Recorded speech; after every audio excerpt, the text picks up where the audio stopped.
Perkenalkan, nama saya Fitri Aulia. Di sini saya akan menjelaskan perbedaan, ciri-ciri, serta contoh dari dua agama, yaitu agama Samawi dan agama Wadih, serta 4 kitab-kitab yang diturunkan oleh Allah beserta penerimanya.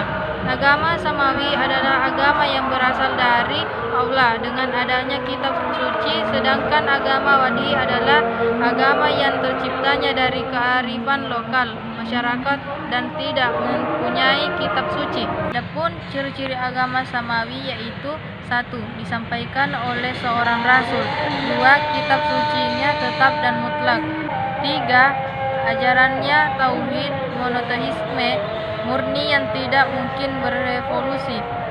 4. Ajarannya menitik beratkan keseimbangan dunia dan akhirat. 5. Prinsip ajarannya tidak bertentangan dengan akal pikiran manusia.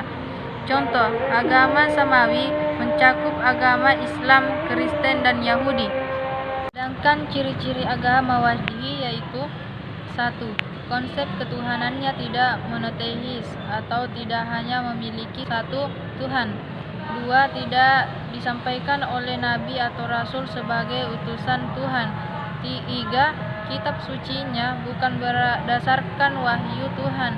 4. Kebenaran ajaran dasarnya tidak tahan kritik terhadap akal manusia. 5. Ajaran agama tidak terpisahkan dengan adat istiadat dan kebudayaannya dari penduduk.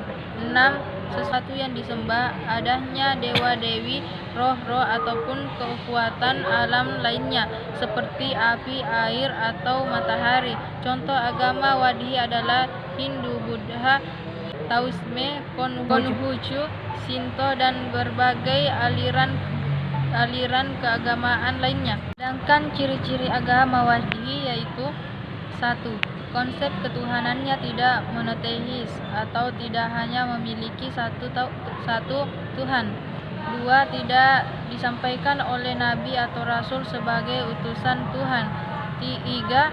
Kitab sucinya bukan berdasarkan wahyu Tuhan. 4. Kebenaran ajaran dasarnya tidak tahan kritik terhadap akal manusia. 5. Ajaran agama tidak terpisahkan dengan adat dan kebudayaannya dari penduduk. 6.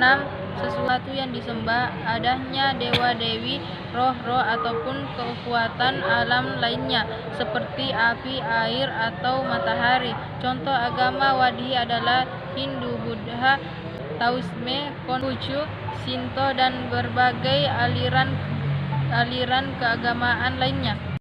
Kitab ada 4, yaitu: 1.